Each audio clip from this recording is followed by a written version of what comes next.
নন্টে ফন্টে নন্টে ফন্টে নন্টে ফন্টে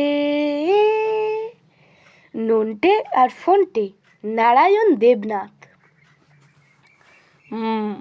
এবারে গাছটায় খুব লিচু হয়েছে দেখছি, কিন্তু পাহারা দিতে না পারলে সব লোপাট হয়ে যাবে।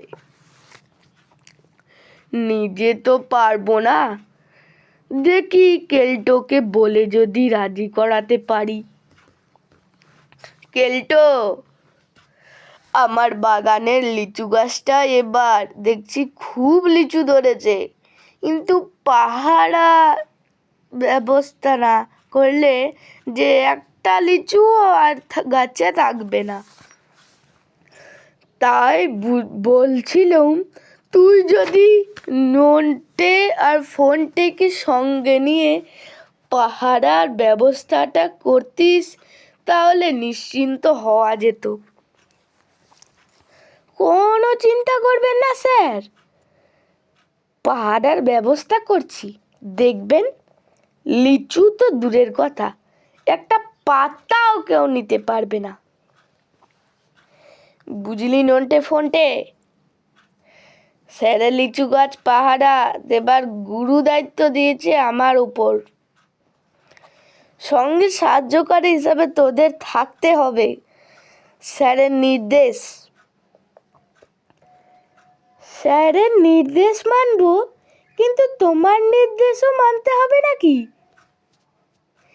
ওরে বাবা, নির্দেশই তো স্যারের নির্দেশ, আর স্যারের নির্দেশই আমাদের নির্দেশ বলে জানবি।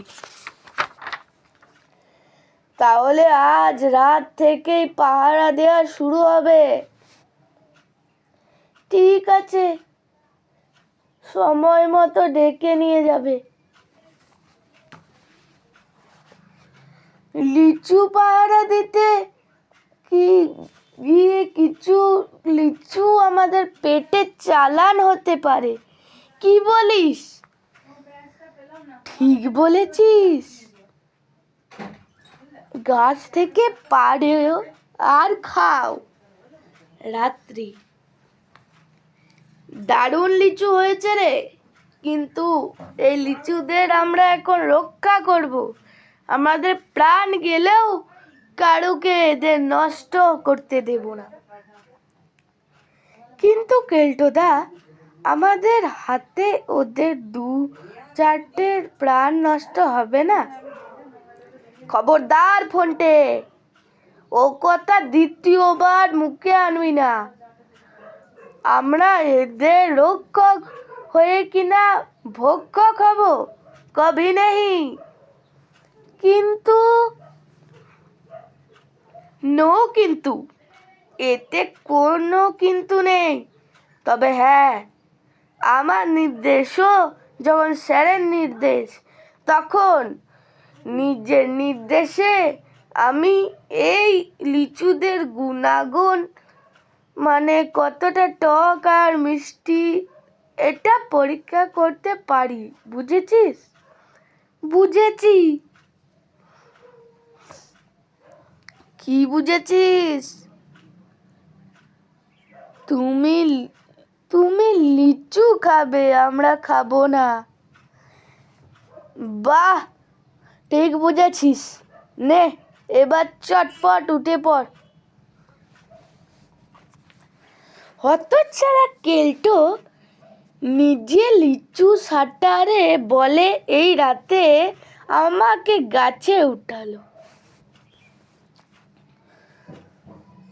আজ তো এদের বেশ মিষ্টি গুণসম্পন্ন বলেই মনে হচ্ছে। কাল অবশ্য দেখতে হবে গুণের তারতম্য হয় কিনা। কেল্টোদা, তুমি একাই এদের গুণ পরীক্ষা করছো, এটা কি ঠিক হচ্ছে? পরের দিন সকালে। কাল কেল্টোটার বজ্জাতি দেখলি তো? আমাকে দিয়ে অতগুলো লিচু পাড়িয়ে একাই মেরে দিল। আজ রাতেও তো আবার সাটাবে। হতচ্ছাড়াটা খেয়ে যাবে আর আমরা শুধু দেখব। দাঁড়া, একটা চমৎকার মতলব এসেছে, তোকে বলি, শোন। ও, দারুণ মতলব বের করেছিস ভাইরি। রাত্রে তোরা রেডি তো? কি ফোনটা কই? ওর খুব হচ্ছে কেলটুটা, ঘন্টা অন্তর মগ হাতে ছুটছে, এখন বোধহয় আবার সেখানেই ছুটেছে। সুতরাং হতভাগার পেটের ঠিক নেই, আবার লিচু খেতে স্বাদ হয়েছিল।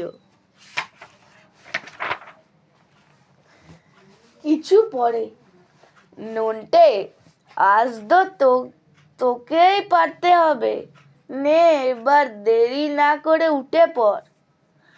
এই যে কেলটুদা, এখনই উঠছি। কিন্তু কিরে, ওরকম হা করে দাঁড়িয়ে রইলি কেন? কেলটুদা, তোমার পিছনে কেউ দাঁড়িয়ে লিচু পেড়ে খাচ্ছে। কি, লিচু পেড়ে খাচ্ছে? কার এত সাহস হয়েছে যে আমি এখানে পাহারায় আছি জেনেও সে লিচু খেতে এসেছে? ও নন্টে! আরে কেলটো নাকি? তোকেই তো আমি খুঁজে বেড়াচ্ছি। তোর নন্দটা ছিঁড়ে খাবো বলে লিচুর বদলে আজ তোর মুন্ডুটাই নিচে খাবো। কেন আমাকে খুঁজছেন কেন? ওরে বাবা রে, নন্টে তুই কোথায় রে? ভূতে আমায় খেয়ে ফেললে রে।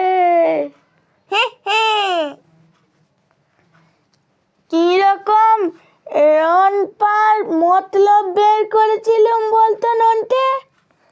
অপূর্ব, এক ঢিলে দুই পাখি। কেলটুকেও ভয় পাইয়ে তাড়ানো হলো, আর এখন গাছে না উঠে লিচু পাড়াচ্ছে। ঠিক বলেছিস, এখন পকেটে বোঝাই করছি, একটু পরে পেটে বোঝাই করব। নন্টে ফোনটে, নন্টে ফোনটে, নন্টে ফোনটে। নন্টে আর ফোনটে, নারায়ণ দেবনাথ।